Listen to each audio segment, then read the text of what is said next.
said to the human race, the fear of the Lord, that is wisdom, and to shun evil is understanding. When I was preparing to become a Christian minister, I studied some units in biblical studies in a secular university where there was very little light. But I remember studying one unit on wisdom books of the Old Testament, Job, Ecclesiastes, Proverbs, Song of Songs, and I remember coming in my notes on one sentence which was a turning point in my understanding, and this is the sentence. To the Hebrew or Jewish mind, wisdom is all about reality, and to be wise is to live in harmony with reality. Now that made sense, that wisdom and foolishness have got nothing to do with IQ levels.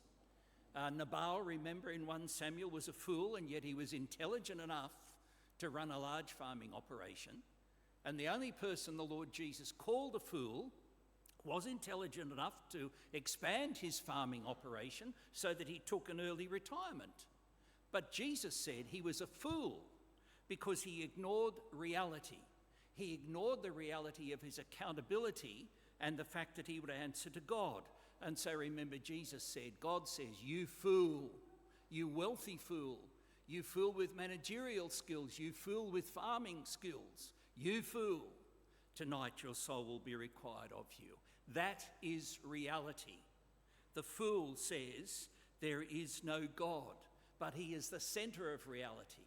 When the first Christians formed the universities, they deliberately formed those institutions with two Latin words, uni and veritas, the place of one truth, that God is the centre of all reality and all truth branches out from him in different faculties.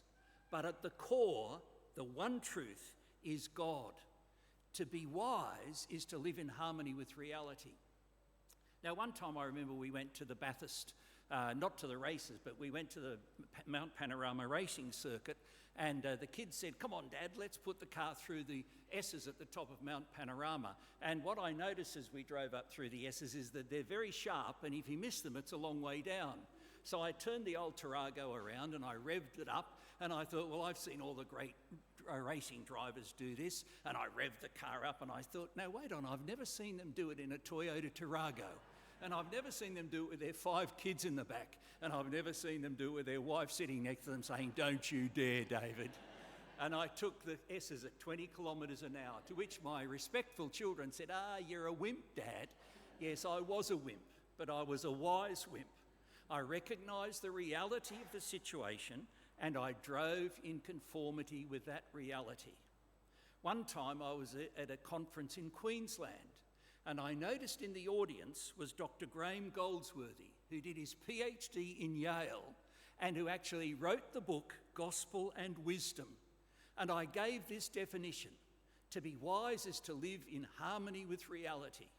At morning tea, I went straight down to him. I grabbed my cup of coffee and I inched up and I said, what did you think of that definition of wisdom? And he said, I thought it was brilliant. Oh, phew, I was so relieved to live in harmony with reality.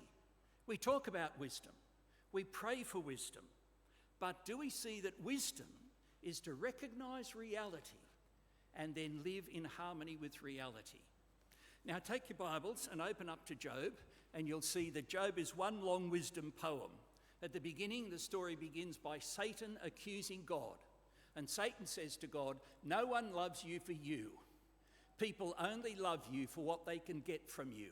Take as an example your servant Job. He's very wealthy, he's got a large family, but if you take those things away, Job will curse you. And God says, okay, you can take those things away, but you cannot take away his life. And remember how the narrative develops. Job loses all his family, Job loses all his wealth, and you come to that verse in verse 21 of chapter 1. The Lord gives, says Job, and the Lord takes away. Will he curse the Lord? No, he says, blessed be the name of the Lord. And Job's 3 friends come along, and the bulk of the book is spent with them mouthing orthodox theology. They don't know what the reader knows. We know there's a contest going on between God and Satan. And they're saying, rightly motivated, well, Job is suffering because he deserves it. There's no such thing as undeserved suffering. So Job, confess your big sin because you have suffered terribly. And Job protests his innocence. He knows nothing of the conversation between God and Satan. Now come with me, please, to page 817, chapter 28. And notice in this chapter, we are told two things. First of all, that humans have the capacity to dig and discover. Look at verse 10. They tunnel through the rock. Verse 11, they search the sources of the rivers and bring hidden things to light. But verse 12, but where is wisdom to be found? So humans have this propensity, this capacity to dig and discover, but that which is even more precious than gold and silver, we can't discover that. So that's the second thing he says. Wisdom is beyond our capacity to buy it or discover it. Look at verse 17. Neither gold nor crystal can compare with it, nor can it be had for jewels of gold. We have a great potential to discover, but we can't discover wisdom. Verse 18, the price of wisdom is beyond rubies. And then he says here, if wisdom is about reality, then here is the reality about wisdom. Underline verse 23, God understands the way to it, and he alone knows where it dwells. Wisdom is precious. It is more vital than a hefty bank account. Wisdom is more vital than a mortgage-free home. Wisdom is more vital than a top-level career. Where can I get it? Well, you can't study for it. You can't graduate. You can't buy it. It is not within your creative capacity. Here is the reality about reality. Look at verse 28. And he said to the human race, the fear of the Lord, this is wisdom, and to shun evil is understanding. That's what I love about the Jewish writers in the Old Testament. They never lost sight of the fact that they were almost always giving a children's talk. Oh, they were writing for this generation, but they were also writing for the next generation. And therefore, they used this parallelism, two lines, in which the first line and the second line say the same thing, or the first line and the second line say opposite things. Now have a look at this text. Understanding is another word for wisdom, and wisdom is another word for understanding. So here is the reality. Here is wisdom. The reality is the Lord. How do I harmonise with the Lord? I reverence or fear him. That is harmony with reality. That is wisdom. To reverence the Lord is to take him seriously, to listen to him, and to live consistently with what he says.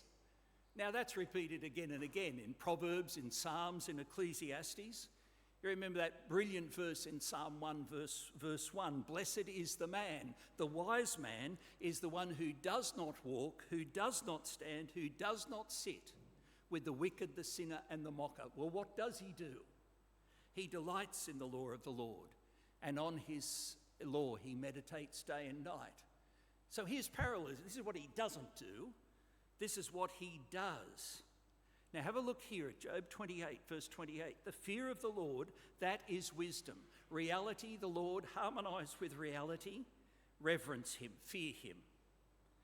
Understanding is to shun evil. Reality is evil. And to harmonise with reality is to shun evil. Evil must be recognised for what it is. Evil is destructive of relationships. Evil is like the stone you throw out into the middle of the lake and the ripples affect everyone. And that's what it's like for evil. Evil is to be shunned. Evil never pays dividends. Evil is a liar. Evil makes big promises which it never keeps. Evil, in fact, if you follow the path of evil, I'll get involved with this fraud, or I'll get involved with this illicit ambition, or I'll get involved with this illicit behaviour. I'll push through social media. It's so attractive. It always lies. Evil and temptation is a wicked, destructive liar. Now, I want you to notice line 1 again. If line 1 is followed, the fear of the Lord, that is wisdom, then it leads to line 2. To shun evil is understanding. It is to fear the Lord. So, my brain, here is the reality. The Lord, reality, harmony, reverence him. Evil, reality, harmony, shun it, leave its path, turn your back on him.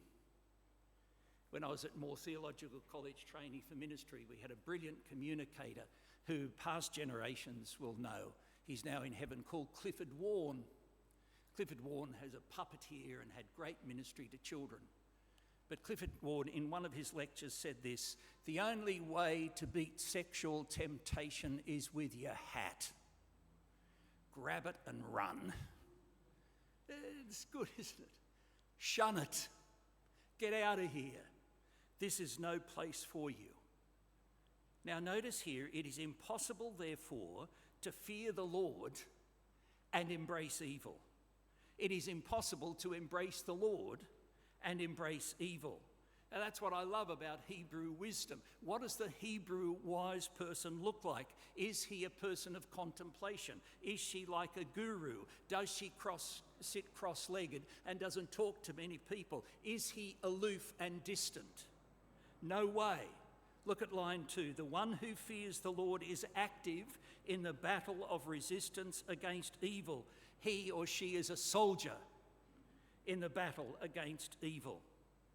And it's no surprise, therefore, if you flip back to Job 1:1 and see how Job is described in the very first verse here. He's described on page 784 as blameless, upright. He feared God and he shunned evil. He put distance between himself and evil. Do it. Do it with your hat.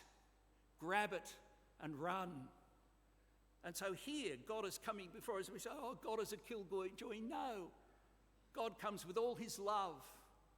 And God comes with his life experience. And he says, listen to me. If you go down the path of evil, it will never pay dividends. It will never fulfill the yearning you're looking for. Shun it. Shut it out. And that is the fruit of reverencing the Lord, of fearing the Lord. So I look at this verse and I think, what is impossible? It's impossible to be an atheist and to be truly wise. So when I read the atheist columnists in the paper, I think, no, but they're not wise, they're fools. Because they're out of touch with reality. And it's impossible to be truly wise and to live happily with habitual evil. You can't do it. You can't be truly wise and do that. You must see that beneath the glossy appearance of evil and its exterior, there is a lying, destructive ogre. Shut it out. And he said to the human race, the fear of the Lord, that is wisdom, and to shun evil is understanding. Now let's look at just one area as we start out into 2025. Did you ever think you'd make it this far? 2025, we're a quarter of the way through the new century. Let's look at one way that we're shown wisdom and reality. Flip over to James chapter 1. And James, page 1879, 1879. And James is the oldest letter in the New Testament. And James, as it were, is writing to a new disciple. And here is the first lesson. Now you imagine you've just come to Christ and you sit down with Jesus Christ's half-brother James, and James says, right, now this is the first thing I want to tell you about. And what is the first thing he wants to tell you about? Verse 2. I want to tell you about trials and suffering. Because you see, trials and suffering in 2025 are inevitable. They're coming for all of us, whether we're a believer or not. But if you are a believer, then you've got a double guarantee that trials and suffering are coming. Because you see, when James wrote, the emperor had declared himself to be God. And if you walk down the street with your family, You were told that you need to sprinkle some incense and say that the Emperor, Caesar, is Lord. But you can't do that because you believe Jesus is Lord. Look, just sprinkle and say Caesar is Lord. The way out of that is compromise. You see, so you're going to be confronted with suffering. So I want to tell you, James says, about the reality of suffering. Look at verse 2. Make this calculation, have this perspective, that when you suffer, it is pure joy in the midst of trials. So what difference does it make in being a Christian? It makes an incredible difference to the way I understand suffering and trials. I see reality differently. Now, it seems contrary to reality, doesn't it? When you see suffering and trials, count it joy, brother, count it joy, sister. Well, how can I do that? Look at verse 3. Because the trial leads somewhere. Verse 3, because trials lead to perseverance, the ability to keep going when it's not easy, and perseverance, verse 4, leads to maturity and wholeness as a person. It's very much like what Paul says in Romans chapter 5. Rejoice in your suffering because it leads to the development of your character. So you may make a resolution as you start the new year. Oh God, make me a better person. And one of the ways God may well make you a better person is to introduce suffering or trials into your life. James says that the suffering or trial is actually God's investment in making you a better person. And so count it pure joy. This is God's investment in you. But this is so hard. Verse 5. If you don't see reality in this way, if you lack wisdom, ask God, and he will give this perspective to you without finding fault. He will help you see that this trial is leading to your maturity, and he will give you strength and joy in the midst. Lord, it's tough. This trial is tough. Give me your wisdom so I see the reality of where this trial is leading, and so find joy in it as your investment in me fulfilling my New Year's resolution of being a better person. And he said to the human race, the fear of the Lord, that is wisdom, and to shun evil is understanding. Now, Job's friends, of course, thought that they were speaking wisdom, but they did not know the contest between God and Satan. Job is a test case. Job was a blameless man of wisdom. Job said, the Lord gives and the Lord takes away. Blessed be the name of the Lord. Though he slay me, he said in chapter 13, yet will I trust him. And as we approach 2025, let's determine to be truly wise. By God's continued grace, embrace him and see reality as he finds it, and de-embrace evil, for that is understanding. In 1976, we went to our first parish. We went to the cotton fields of Wee Waa. In October of that year, towards the end of our first year, we went out onto a cotton property where the wheat was in head, about to be harvested, and the cotton was about that far above the ground, very frail. And a huge hailstorm came with the potential to devastate this property and its owner. It had cut the top of the wheat so you couldn't harvest it. It would cut the little frail cotton so that it couldn't be replanted. And when that passed by, we went outside to see what the hail had done in potting our cars. And I went with the owner of the property, who stood to lose a fortune. And he had one of his labourers came down the road to him at the end of the hailstorm, and the labourer said to the owner, well, the Lord gives and the Lord takes away. And he spat on the ground. And the owner, who had everything to lose, one of our elders in the church, said, you finish that verse. The Lord gives and the Lord takes away. Blessed be the name of the Lord. And he said to the human race, the fear of the Lord, that is wisdom, and to shun evil is understanding.